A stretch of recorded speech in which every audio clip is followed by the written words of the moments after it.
No mai, haere mai ki Quite Simply Politics. Welcome everyone back to another episode of Quite Simply Politics. I have an amazing guest with me here today and I'm dressed for the occasion. Got a little bit of colour going on. Now, we don't usually have my phone here with me on the podcast, but this wahine has so many portfolios that I wanted to do justice and actually share them all with you, because I think from this list, she's probably one of, if not the hardest working MP in Parliament.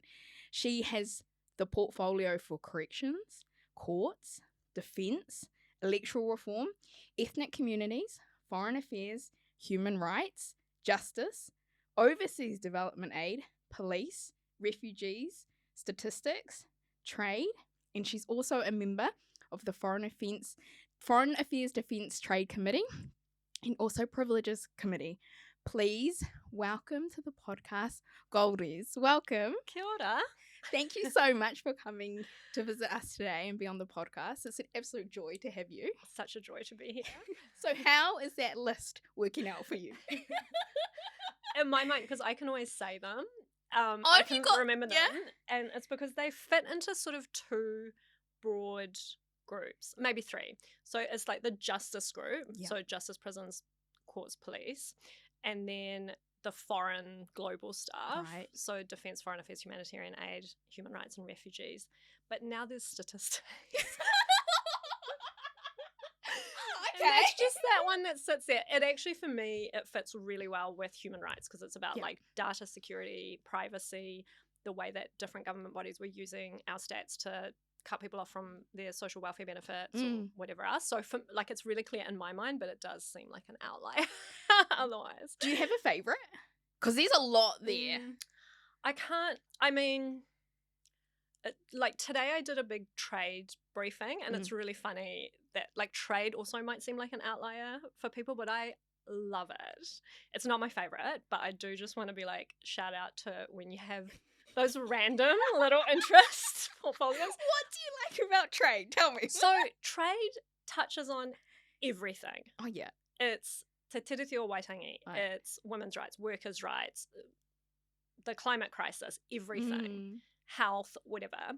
And no one knows anything about it. Yeah. Other than these little, very highly elite teams of people in like the Ministry of Foreign Affairs, Trade. There's lawyers and various like really high-end law firms that get engaged with it, and they're all done in secret. They're all done in, and so when you turn up and you have any kind of idea of like my background is in international law, so I can actually like read these documents and be like push back, and it gets quite fun because they're like, oh, Well, that means there's a lot of like, oh, don't you worry your little head about that kind of vibe. Not just directed at me. It's just like everyone in the world is treated like, oh, it's just too complex. Oh, commercial sensitivities. Oh, too complex. And when you can actually get it and go, well, no, how's this going to sit with regulating tobacco, which we need to do for our people? How's this going to sit with no new mines? It touches everything. So it's like a precious portfolio. But I've got very like trauma-based portfolio. Oh, God. We've gone there. We're how many? 3 minutes in? We're already there. But for real, like criminal justice, police corrections, like just absolute colonization portfolios. And then, of course, defence, humanitarian aid, refugees. It's all the sectors that I meet with come with trauma. Yeah. But it's all kind of my background and my work crosses over. Like, I'm very lucky that I've been able to, and like being in a small party means that you can actually lead on things from day one. Like, it's a blessing and a curse. You're like right in there. But yeah, it does mean that I can go, okay, well, I've worked in the justice system, so I will be speaking to these issues, and I have those sector-based connections.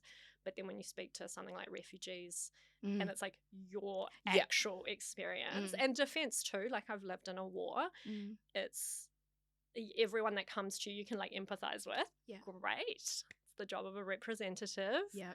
But also they come with trauma. So yeah, There's so much here that I need to come back to. I'm gonna try and get my mind.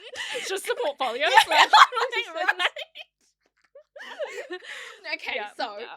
one of the things that you touched on just then was about the colonized portfolios. Can you explain to me what you understand that to be? Yeah, so I worked for years in the criminal justice system. I was a defence lawyer in New Zealand, so a lot of legal aid work, a lot of like duty work at courts and whatever. And so you see it, like it's tangible when you're in those justice sector institutions. Like you're sitting there, and the judges are all Pākehā, pretty much. Things have changed a little bit since I went into the justice system sort of 15 years ago, but they haven't changed that much, especially as you go up the courts. So you go, start district court and then a high court, court of appeal, and so you see the bench and it looks a certain way, and you see the bar, which is the lawyers, and that looks a certain way, especially if you go Crown solicitors, defence lawyers, and then there's the police. And then one after the other, as the defendants come through, you see who is truly targeted. But one, like, that's at the very surface level. It is vastly Māori and Pacific who come through. Just in case that wasn't clear. But then you meet with hundreds and hundreds of people as you go through. And if ever you think, okay, we need to get a psych report for this person, and you order it, I'd say like 90% of the time, and I might be slightly overshooting it, and so we'll go down to 80, it'll be someone that was removed as a child. It'll be... Wow. Yep. And they'll by be... the state. Yep. State care will be in their history. It'll be foster care.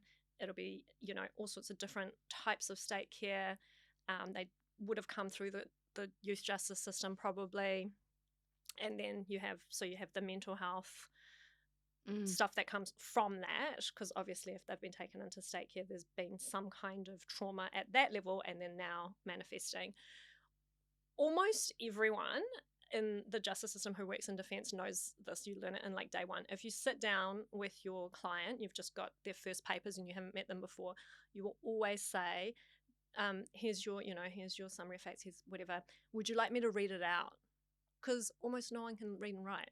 And you have to, because that's wild, right? Like if I was giving you 3 pages of paper, I would never go, should I just sit here and read that to you? Yeah. But we all do it because high chance that so we've got the literacy thing, we've got poverty sitting there, we've got all of the indicators that we've like been screaming about, and overlaid that is obviously race. So you can see the impacts of colonization on whether someone's been able to complete education, whether they've accessed mental health care, whether they've been taken into state care, and then at the point that you're sitting, whether they're going to be arrested, charged, if arrested and charged, convicted, if convicted, sentenced to imprisonment. And you see that that statistic is so live.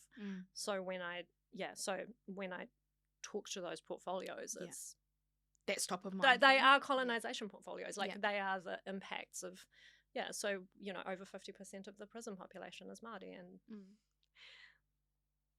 and obviously the really, really bad stat, which is wahine Māori are the most incarcerated women, Indigenous people in the world. So if we compare ourselves to Australia even, which we love to do, we're doing worse.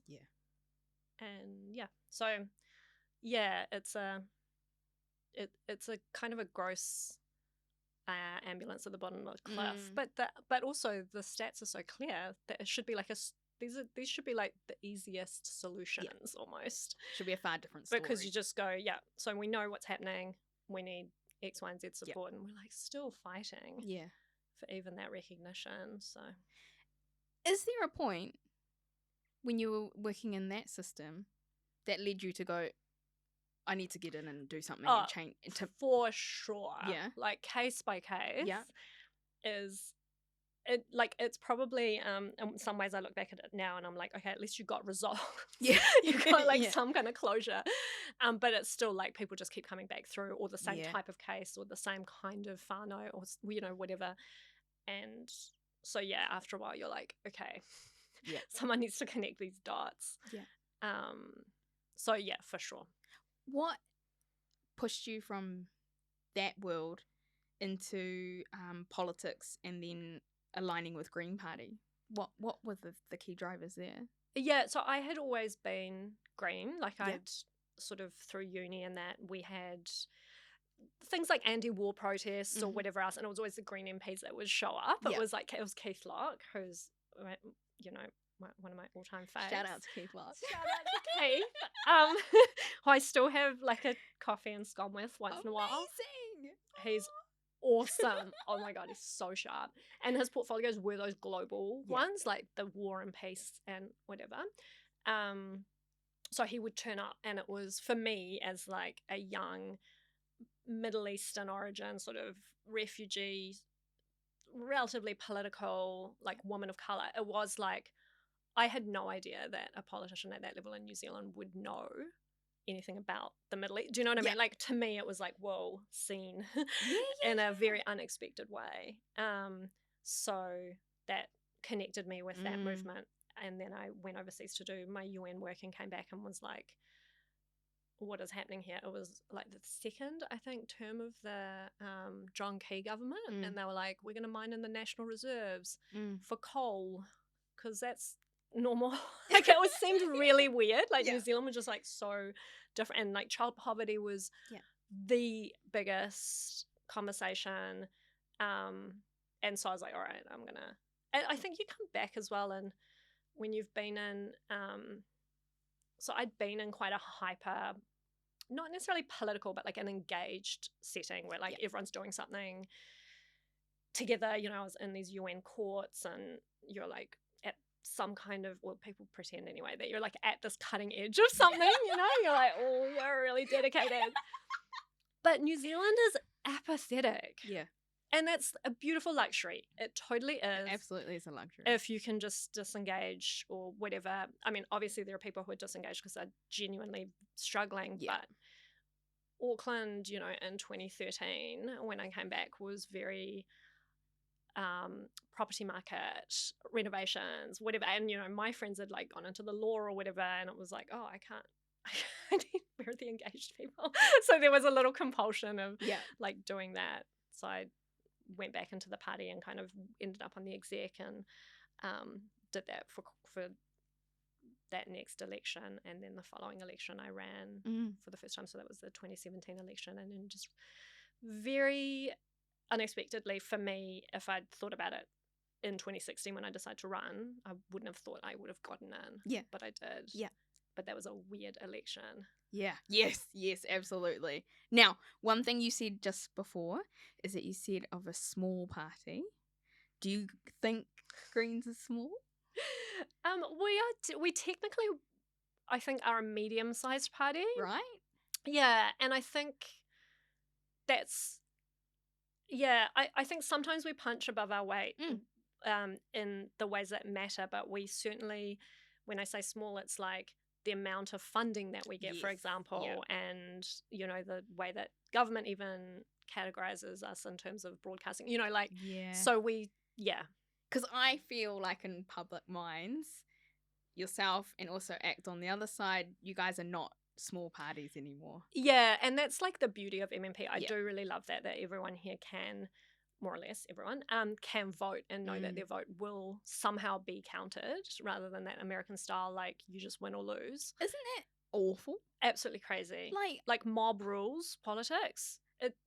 And how you can't have a civil, they seem to, well, not, this is me generalizing, but the inability for somebody who's like a card-carrying Republican to be able to like vilify somebody who's a Democrat, and they just can't sit in a room and be pleasant to one another. It's so devastating. Like, it's actually devastating. To me, at a really base level, because I come from a place where people cannot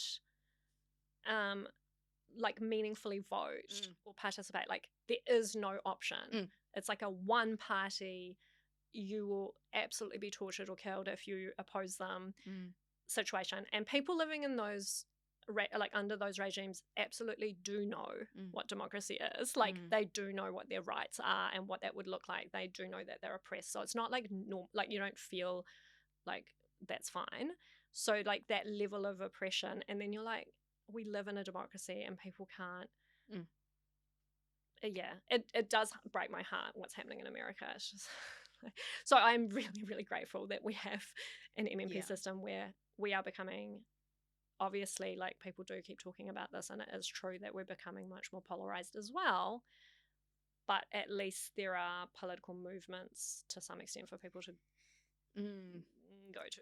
Do you think that, so one of the word polarizing is really, really important, I think, to acknowledge in politics, because I feel like sometimes, and I could be wrong, but it'd be interesting to see what your perspective is from being as a member inside Parliament, is the inability to even be friendly to somebody that you may fundamentally disagree with. It seems to be starting to be lost more and more. I think there's only one person in Parliament that I think does that. Everyone else is pretty chill. Do I dare ask? Oh, you can guess it. Absolute instant. But that doesn't mean that people are listening to each other. No. Like, just because you get in a lift and you're able to have a normal conversation, you know, about the weather and then get out on the next floor, doesn't mean that you're meaningfully then debating. Right. The biggest shame I've ever come across ever is the parliamentary debates being debates. Like, the word debate should not apply. Oh, there's no like members, general debate. No, just the debates on the bills. Oh, okay. The general debate is definitely not a debate because people aren't even talking about the same topic. Like, everyone gets up and just talks about a different thing. It's just, I don't even. That's fine. It's a free for all. But the debates on the bills, like something will come to the House. It'll have a first reading, which means it'll have 12 speeches at each reading, so and so say it's the first reading, you get 12, and each party gets a proportional amount of time depending on how big they are. Yeah. But that's not a debate, because the Labour people will get up and say pretty much the same thing. Like, they might point out slightly different points, but they are voting for it, for example. The Nats will get up and say pretty much the same thing because they are voting against it. We will say whatever we're saying, but there's no way that anyone is changing their mind or their vote. There's not even an expectation of that. It's all been decided. From the first speech from that party, you know that party is voting for or against, and that's it. Yeah. Whereas, which is quite bizarre to me, because I come from the most adversarial system, the criminal justice system. It's literally called an adversarial justice system. Yeah. So you're meant to be polar opposites, right? Yeah. It's like, the point is that you're testing the evidence by being polarized. Yeah. And you get in and you do that. And even within that system, it's wildly different, because people do, like, once you test the evidence, the other side, if it falls apart, they will concede that. So you'll take that out. Often charges will get taken out. Certainly evidence will be neutralized and everyone can agree. And then there's a decision, and that's fine. And even then, even though the parties aren't debating each other in that meaningful way, because there's like a commitment to, like, the truth, they are moved by the evidence in various ways. And that is absolutely not the case in Parliament. How should we change it? Like, what would you do? I think those conversations probably don't necessarily, like, there's a lot that moves behind the scenes. Yeah. But there's a lot of also, like, showmanship. Yeah. That I think is what the public are really turned off by, frankly. Yeah, absolutely. People just getting up and being like, I'm outraged by the level of poverty or whatever. And then they're saying, they're voting against some, like, housing, whatever subsidy. The constant showmanship and the constant kind of slightly messing with the truth for political gain, because actually it isn't about the truth, like in the courtroom, for example. It's much more about political gain. I do think those conversations can happen, and I mean, I have certainly experienced it happening, like having to negotiate prisoner voting with a New Zealand First Labour government and being like told, absolutely not, New Zealand First would never vote for it, so don't even talk to us, when kind of raising this with a minister, and then it's like, oh, okay, but you can actually go around that and have those conversations anyway, because they're not expecting to be treated the respect, or getting the one that I always kind of do talk about is having to deal with Ron Mark, and a very established military man and Minister for Defence, absolutely passionate about NZDF and like their role and whatever. And we've got a total policy of like essentially disarmament pretty much, and like certainly not defence spending, and having to negotiate pulling the New Zealand deployments in the Middle East, which was very important to me.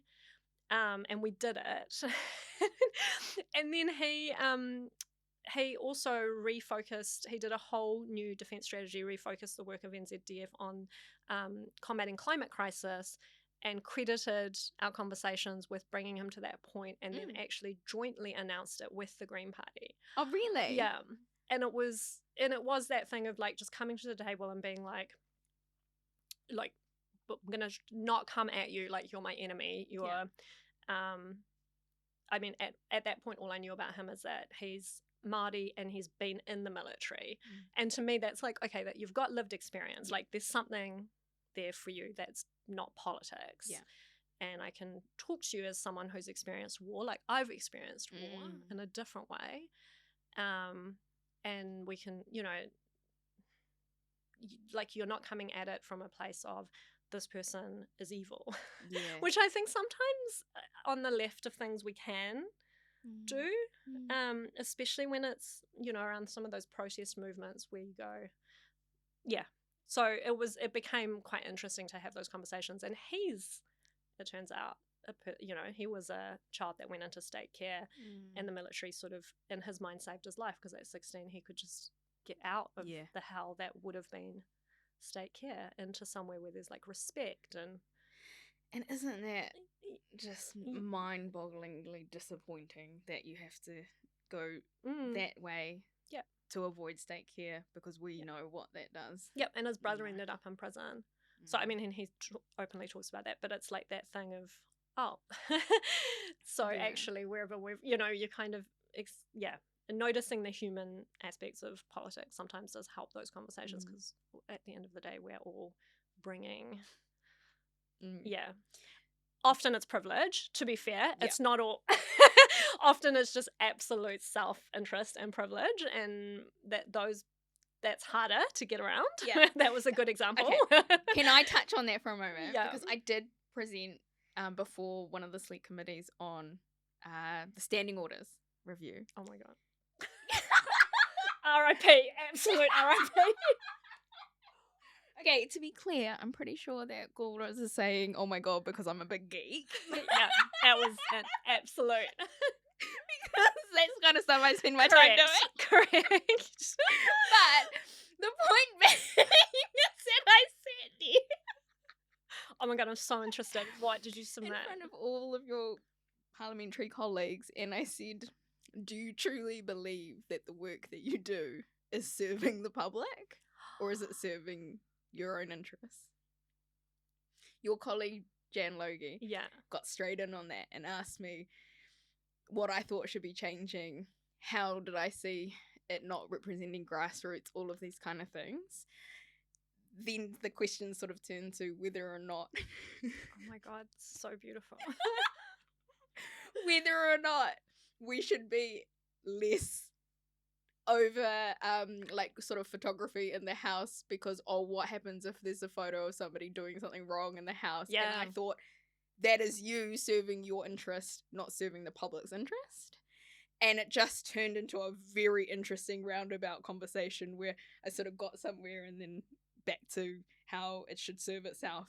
Thoughts on that, Fakato? Well, it reminds me of that thing about like the way that parliamentarians should dress. And, you know, there was that the tie versus the punama. And that thing of like, well, like there's a perception of how the House of Representatives needs to be respectable visually, like aesthetically respectable, or like revered or whatever by the public. And someone has like sat down and written rules around that both protect the house. Like, you're not allowed to photograph anyone who's not speaking, just in case you get them like sleeping or yawning or whatever. That was the thing. That's what it is. Sleeping in the house. Come on. I mean, I can definitely see how it would flip, because you know who they would focus on. Yeah. And you know, yeah, and it would be like, whatever, you know. We've talked about it. It would not be, yeah. So, but even like, just say it was going to be all even-handed. It's, yeah. So that's, but then the dress code stuff. It's like, why do men have to wear so? Like, like, why have we prioritized members of the House of Representatives looking like, I don't know, business people or like some other thing within a very Pākehā sort of archetype, rather than being relatable and visually of different communities? Like, it's really weird, because someone is, even like those rules, like someone's, is it protecting us? Because maybe it's making us less relatable, and that's, isn't it? I don't know. Yeah. Like, someone's decided, I'd rather the public look up to the members of the House of Representatives than to relate to them as equals.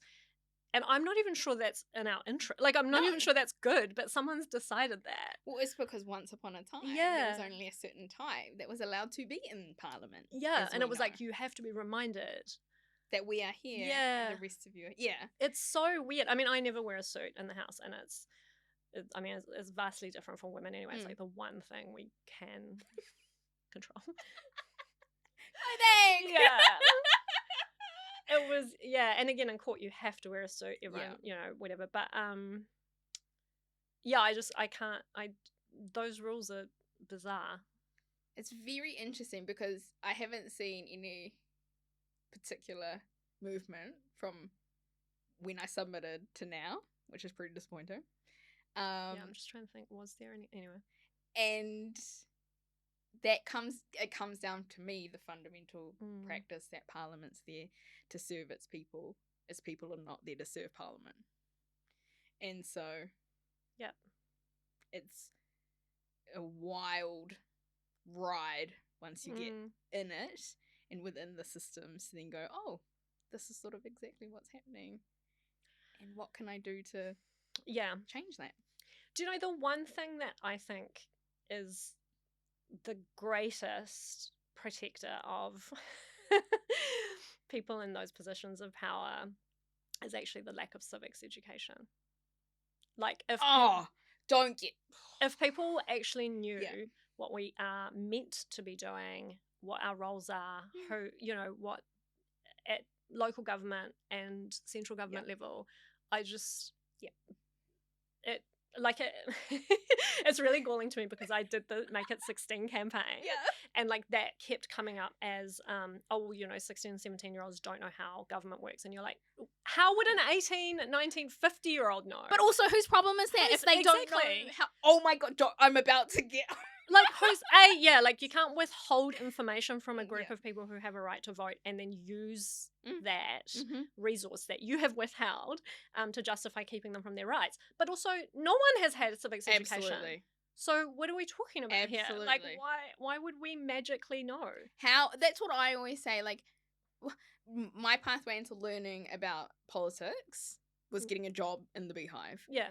I'm like, that's the 0.00001% per people. That is not a pathway to learning about how your democracy is supposed to serve you, and therefore how you can respond to your democracy. But literally, I don't think most people know the difference between Parliament and the government, and that is so fair, because I literally learned that in law school. Yeah. We're speaking the same language. Yeah.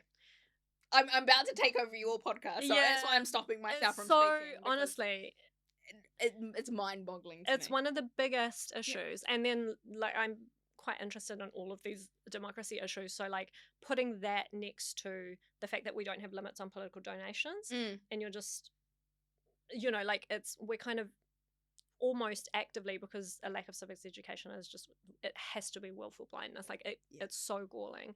So we're actively taking away people. Anyone who's only been to high school and not taken it further than that is very unlikely to ever kind of learn in a systematic way. the rules and information that they need to vote. Yeah. And then we've got this ability to access in a very, very disproportionate way. That's also protected. Mm-hmm. And I don't even think we would have things like that happening.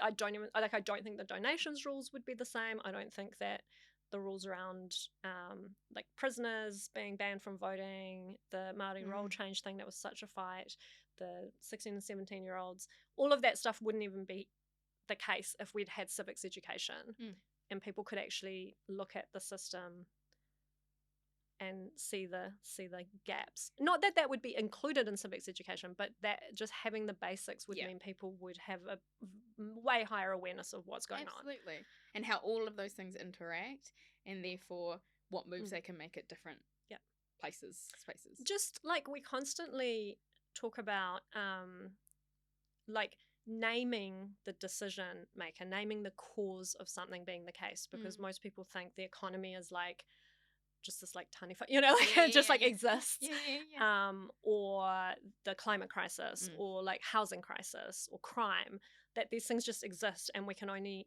and so explaining the decisions and the decision makers that have existed over time that have put these systems in place in the way that they are, it makes it so much easier for people to go, so we could just tax that and put it into here.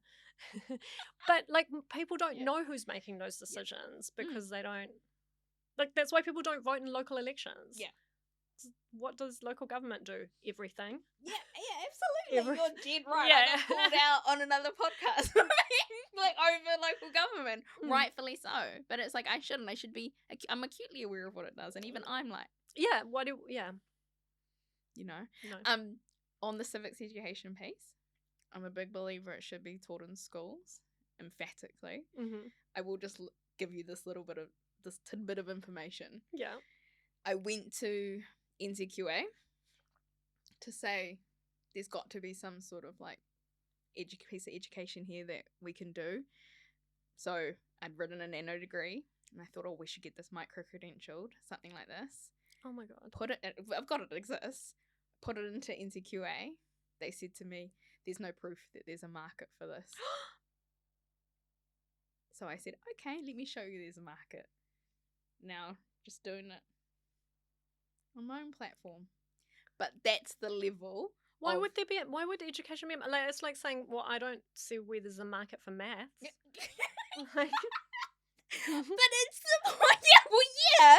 But I was just like, so, okay, I'll have to go, I'll test it within the private sector then, okay? Like, I'll give you the proof that it's a market, but it's literally within its own internal decision-making. Yeah. It's full feudalism. Yeah. We live in feudalism. Yeah. Absolutely. Like, no one can buy a house, no one can learn how to vote, no one can, like, what's happening? Oh, God. Okay, I've gone down the rabbit hole. Let's bring it back up. Yeah. Talk to me about General Election 2023. How are you feeling? What's been happening? And how's the campaign trail been for you? The campaign trail's just sort of starting. So we're sort of, it's really funny shift from, like, when I went into politics, I was like, all right, because I was a lawyer, so I was like, I'm going, it's the legislative branch of government. Like, we make laws, and it's like about making effective policy and law and rah-rah to affect change. But actually, whilst it is the legislative branch of government, it is the House of Representatives. So it's all about campaigning and connecting and having those, which is far more pleasurable, obviously. And there's definitely a link between those two things, clearly. But yeah, so the campaigning, when it becomes election year, those two, like, there's a tip of the balance of like those two different types of work. As you start to focus more on your communities and making sure that they vote and making sure that they're engaged and whatever. So for me, it's because a lot of the work that I do, even within the portfolios, is like really communities, focus communities, so ethnic communities or refugees, or and with the human rights portfolio, it's so you do notice that those are also the communities that are vastly less connected. And with the justice ones as well, because it's not like you're only talking about those who are in prison, but their entire community, because our entire communities are affected by police use of force or whatever else. So you kind of, it becomes that thing where you want to, the communities that you've connected with or helped or supported or who've supported you, you're just kind of, my approach to campaigning is just like making sure they feel connected enough and seen enough and to go and vote, which is maybe a little bit different than you're meant to really focus on like the low-hanging fruit, people who are already voting who might be kind of thinking about voting green. But yeah, it's funny and in a small, again I'm saying small, but in a small caucus compared to the big parties anyway, where you actually hold portfolios, because I don't think people also realize, like, in the big parties only their front bench really has portfolios. Like you have a minister for education, you don't then have random backbench MPs with education as the portfolio. Like, imagine that. No, you can't. But in the Green Party, I don't know if ACT has full portfolios. I'm not quite sure. And the Party Māori, obviously, they're just too small. But at this point, but yeah, we just come in and like that's your, you're doing trade. So like if anyone wants to do a trade or global affairs or defense or whatever panel or debate, I will still have to front them. So we're not as localized. Yeah, right. So you kind of travel or Zoom or whatever, and you cover all of your issues-based things. There's a ton of justice debates, and obviously justice seems like it's going to be a big issue this election, so there'll be a lot of those. And then there'll be ethnic community debates that I always end up doing, and like women and politics ones or whatever. So you cover all your community ones and all your issues-based ones, and then I'm running in Kelston, which is the first place I lived. I know. What? Yeah, come. Yeah, I'm like, people need to come in. We haven't run anyone in Kelston for a couple of elections, so I wanted to like build up that team. Cool. But it's also really daunting to come into a new, like, it's such a cool area and electorate. But we don't, like, we're building up that team, so it's also really daunting. So doing West Auckland.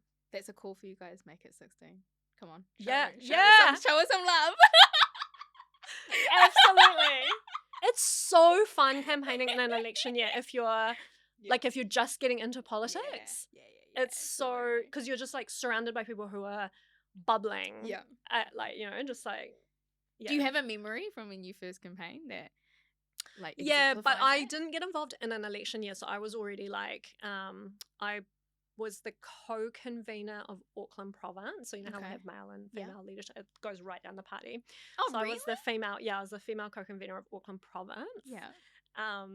And when we were going into elections, so it was like quite full on, like, coordinating role, and you have to kind of It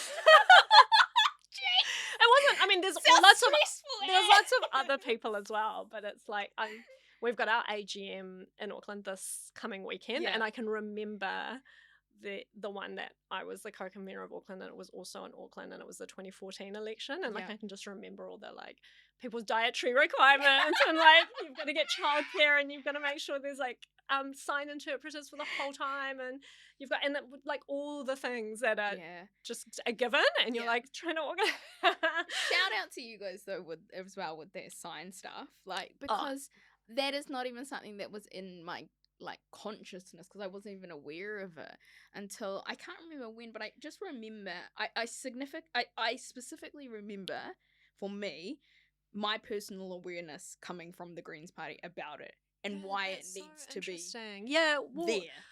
For us, I mean, it was having, I think to a large extent, having Mojo Mathers, who was the first ever hearing impaired or deaf, I think she would describe herself as, MP, and even Parliament didn't have any interpretation. So she couldn't participate in the debates at all until she was like, hello. And then they stopped it once she was gone. Did they? Like, it's not even, this is exactly what happens with disabilities issues. Like, we constantly talk about having accessible housing, and they constantly focus on, like in state housing, and it's like, okay, well, we'll try and provide more for disabled people who need state housing. And it's like, great, okay, what about rentals? What about all homes? What about universities? What about businesses? Because actually disabled people don't just like go home and stay in their home. Like they're, you know, and we don't want you to go home and just stay at your home. Yeah, that's exactly right, you know?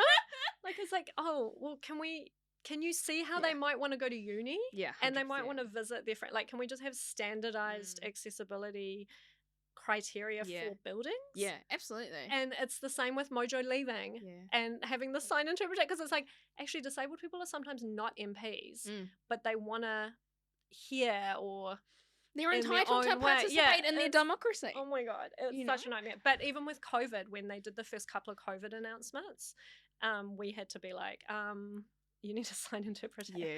Because actually this is a crisis. Yeah. And sometimes people are hearing impaired. Yeah. In the crisis. Yeah. Yeah. It's such an important part that to me now, it's like you say, you think about it almost like first rather than last, which I think is a good mind shift change. But like you say, there's still a long way to go. There's kids at schools who essentially don't have language, and they are in New Zealand schools, and like not even in small centres, in places like Rotorua, and who have to like move to Auckland in order to have a sign interpreter at school so they can participate. And but long way. I've always been told that I'd potentially be a great signer by people who sign because I'm very expressive. Oh my gosh, same.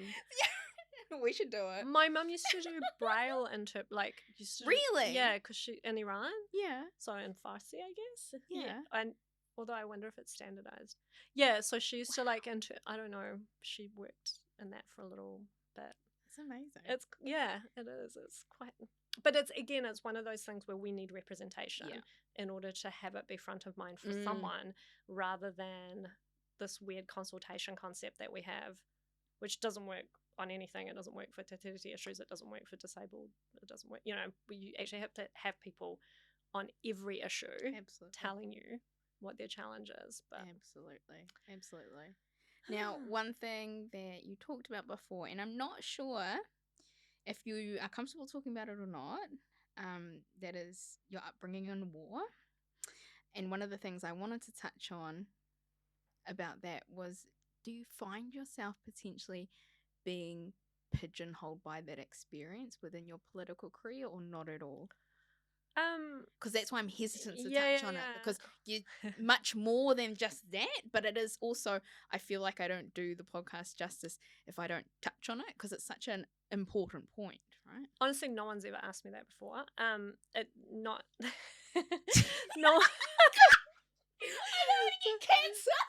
No, it's not that. It's like people ask you about being a refugee, because it's like a label, and I think people can just be like, oh, you're a refugee, what was that like? Spin it out and then be like, I've done my bit. But what's really interesting about the question that you asked is that this is like maybe over intellectualizing it, but I'm standing with this, where often if you've been displaced, like you're a refugee, which is what being displaced is eventually when you find refuge, your whole life becomes about that idea of having been a refugee, rather than there being a recognition that you actually had a life before that. There was something else that happened.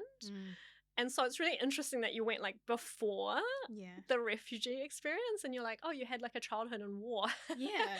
And like no one has ever been like, what was your childhood like in Iran? Like people are just generally like, what was it like becoming a refugee?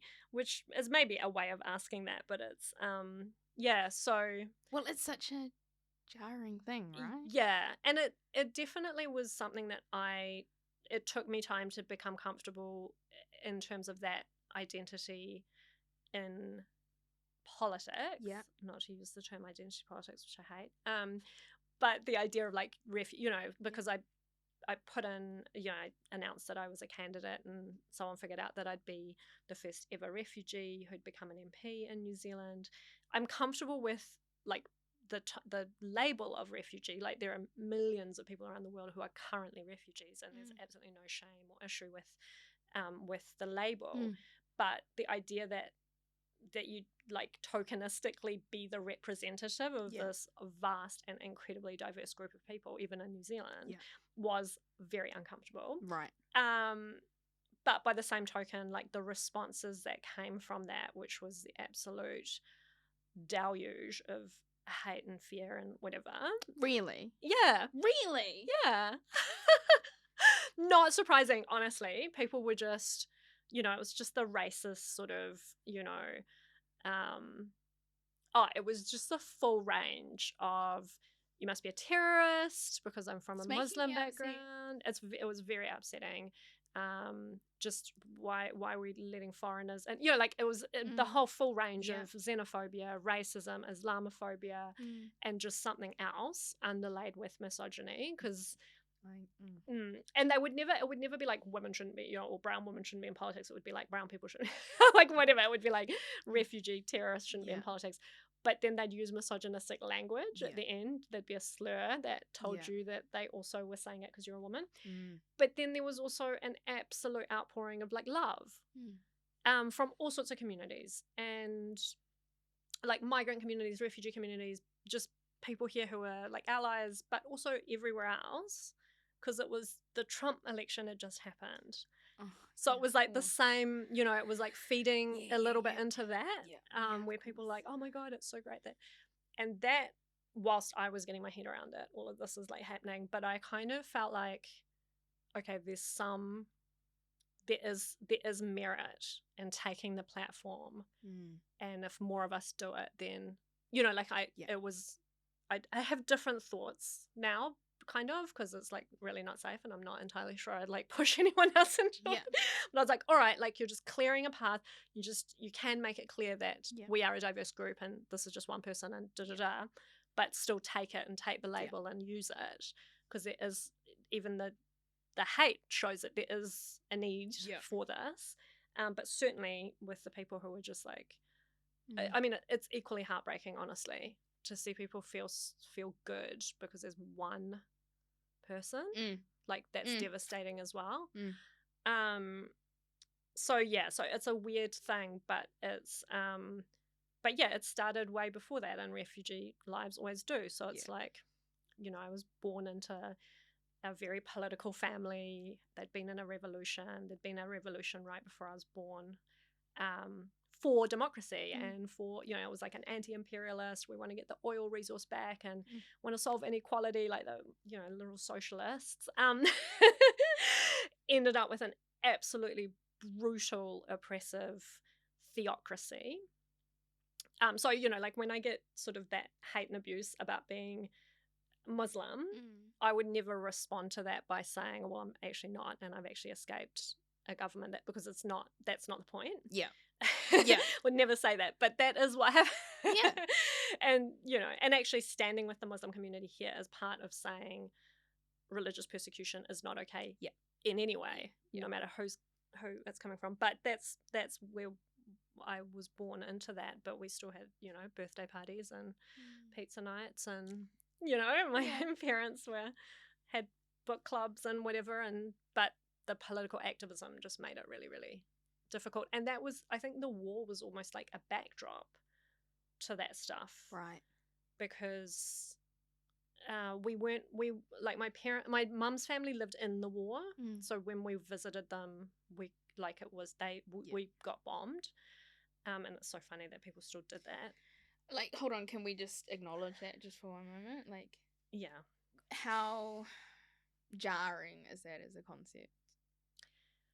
It's so I was talking about the Ukraine war stuff a few months ago, and I was like relating it back to my experience, and I was like, it's really because they all had gone into the underground like train tunnels and waited because they'd been bombed, and I was like, it was really interesting that I had a memory of that because we'd gone to bunkers. And certain things that other people wouldn't know, which is that it would have been quiet, because when you're waiting for bombs to fall, people aren't screaming and yelling and running. They're just still. Yeah. And you're just like, and almost just waiting for the shock. And and I have a memory of that everyone's just holding each other silently in terror, not not panicking and Yeah. running and scrambling or anything like that. It's like, yeah. And yeah, and where we lived, which was slightly too far, the bombing, we still had bomb drills constantly. We had to constantly get ready for the real bombing, so they'd run us through drills. But so we still had to go to the basement and stuff, but there was an understanding that it was a drill.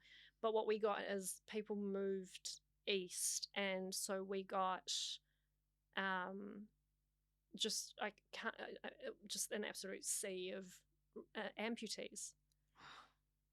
So that's my vision of, like, there was just so many amputees of people who'd been to the war, like young people who'd stepped on mines or people who'd been bombed or whatever, and it was that's my vision of whereas being in the bomb shelters and being bombed is almost like, oh, that was just one thing that was isolated, but just having the visual and the pictures of the martyrs, there was just But for us, the immediate danger was that people kept disappearing into torture chambers, because friends and family would just get arrested all the time, showing their hair, for having pamphlets, for being, having a party. And it also blows my mind that they were doing that. Like, my dad would, like, brew beer and have his friends over, and they'd be like, what are you doing? And now I'm just like, why was that happening?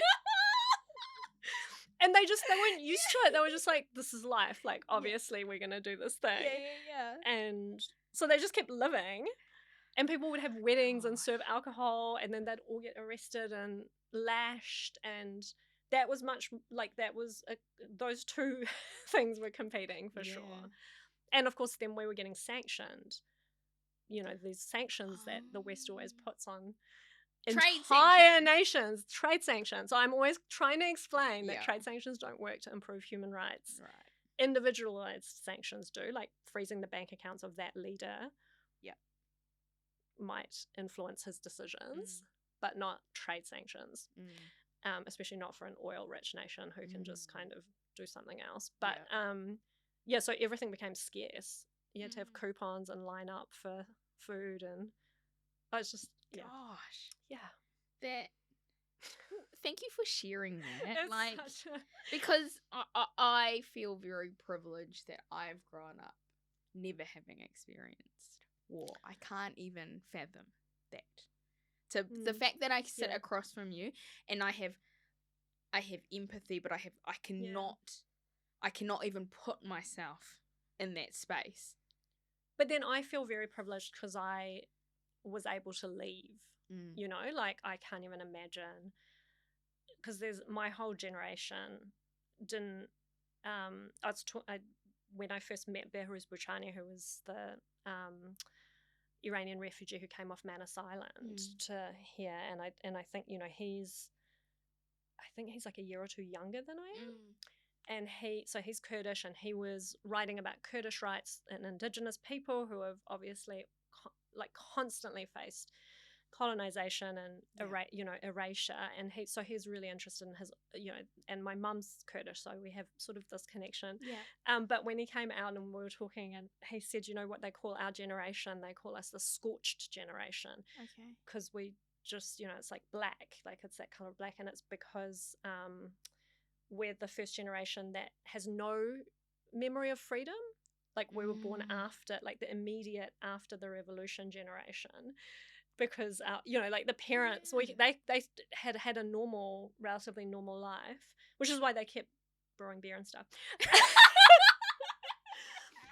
But to me, it's like, how the hell did you grow up in that, and you did this thing of like, oh, I'm going to start publishing this dissident newspaper on Indigenous rights, or all the women and men right now out on the streets in Iran, just women's rights protests, bearing their hair. I remember the fear of leaving the house with my mum, and like her, and she would put on lipstick just to have this one point of resistance.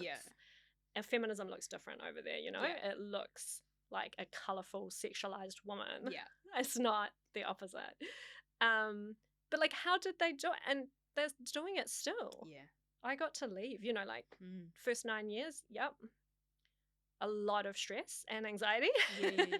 But at least you get to grow up with that as a memory, you know, so. Are we doing enough in this country for our refugees, do you think?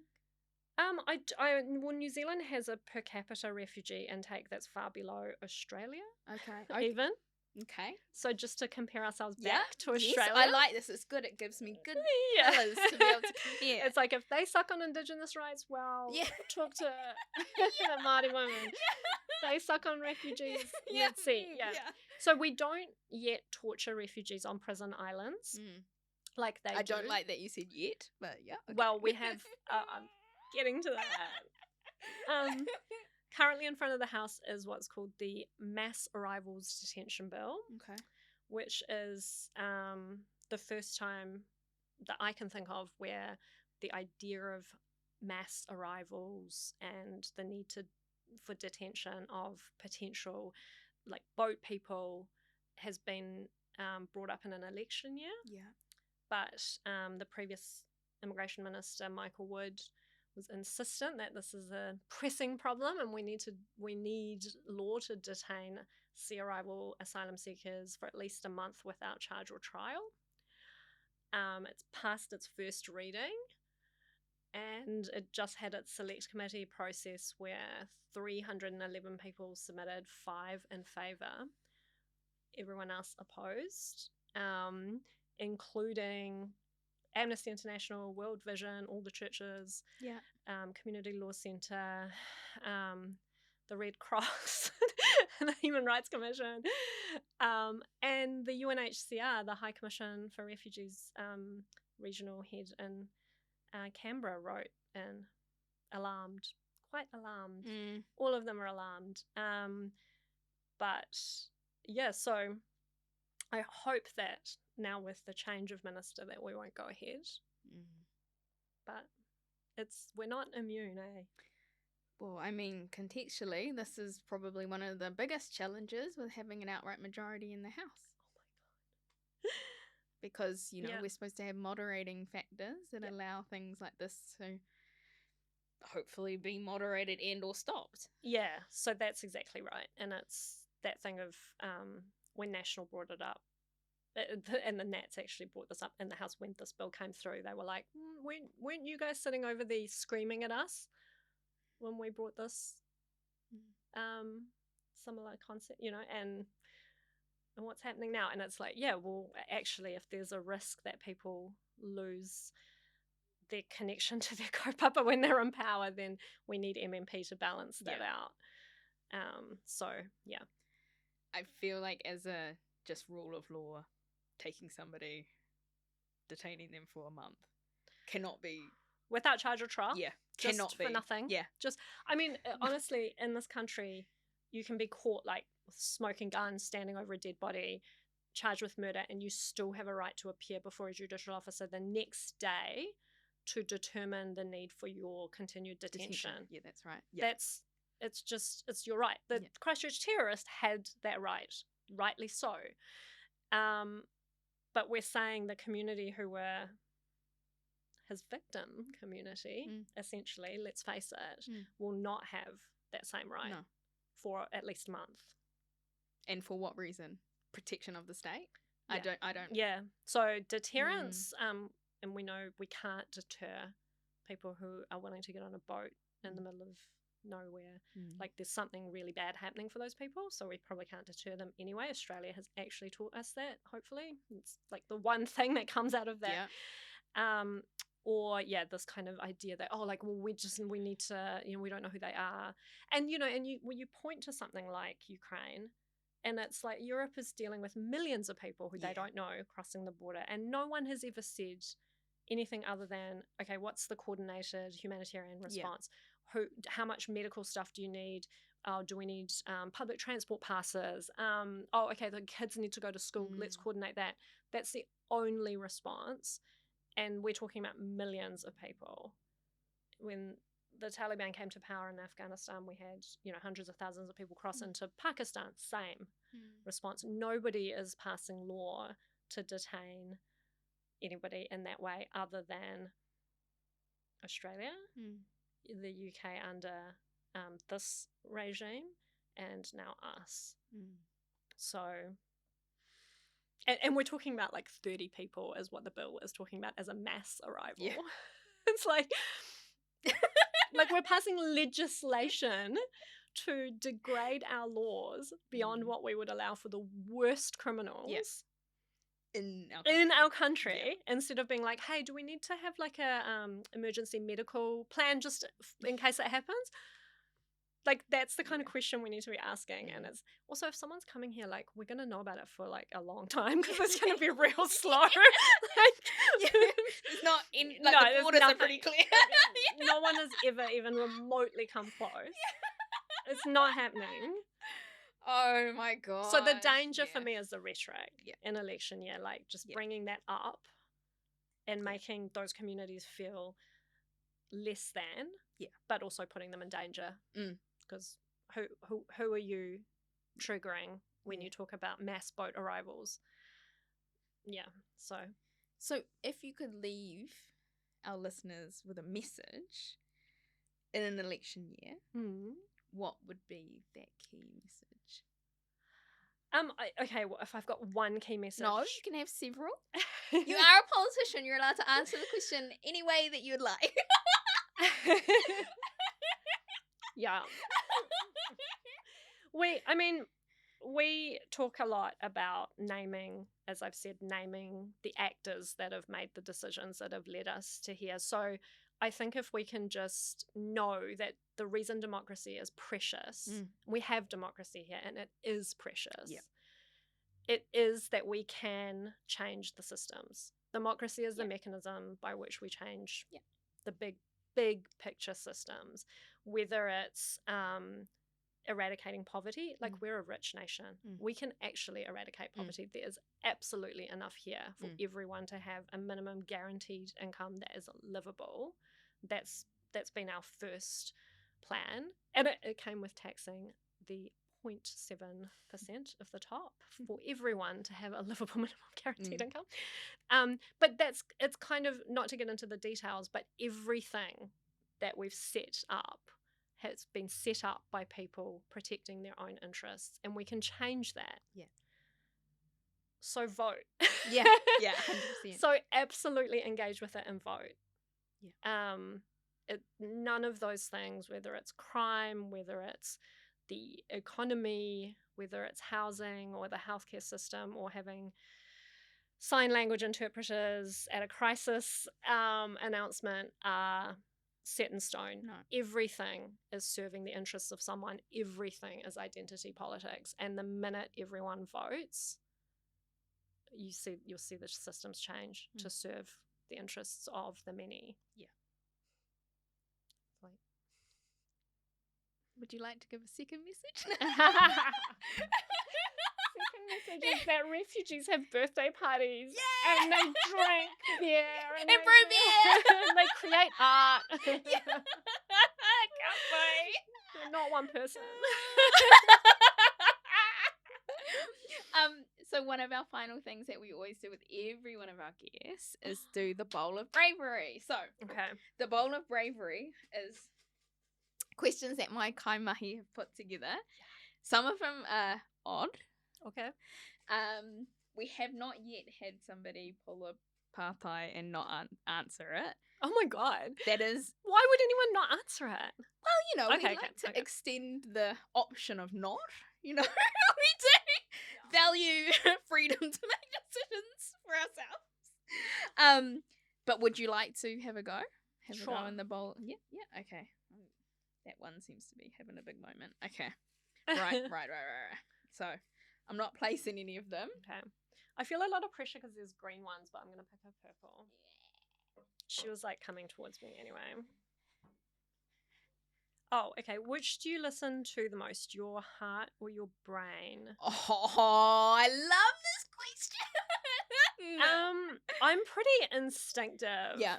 I think, like, I don't know if that means heart, but I think it is mostly my heart. Like I'm quite again, like because of my training and because I'm a Capricorn, whatever. I I probably like to think it's my brain. Seen in what you just said. I'm like, yeah, Leo, that's right. Oh yeah. Yeah. Yeah, like I would like to think it's my brain, but I am like shoot from the hip, it's probably my heart. Amazing. And especially because as a lawyer, they'll teach you to use Yeah, you're like and then right, you're like, but the thing about being the skill that you learn with like legal advocate and being an advocate is really different than being, a tax lawyer or whatever. So you have to think on your feet, form arguments, whatever. So like the thing is, they do teach you to form logical arguments and but you're forming those arguments to support like a position. And like how do you like obviously in the law that has to be formed based on like your client or whatever, but like if I'm going to bring those skills out to politics, it's like the position is still what your heart tells you, but then being able to formulate logical arguments based on evidence to get there is a different thing. The idea that prisons are not working to solve crime and the fact that they are part of a racist colonial system that you just know, but forming the solutions, we get some evidence and we talk to the right people and we it's fine. Oh, I love that. Should I put it back in? No. Oh, okay. It's your question. You Okay, go keep it. go. Beautiful. I'm definitely a heart over head. Heart, yeah. But I gotta use your head. Yeah, gotta use this fine. at some point. But instinct. I mean, it's a great thing for politics. You went to the standing orders committee. Like that's probably why they didn't engage with her. They're just like, no, she's talking about too many feelings. That's not even like a head thing. It's like you've got like an Excel sheet kind of mind. Like, hey, I want everyone to be engaged with their door. Totally. It has been an absolute joy to have this kōrero with you. I'm so thankful to be able to share some of these really amazing kōrero. And thank you for sharing something that was, as well, extremely confronting to be able to hear about in so many ways. So thank you so much. Thank you. I really. Thank you for asking all of the most pertinent deep and meaningful questions, as well as the fun ones. Anytime. Bloody Leos.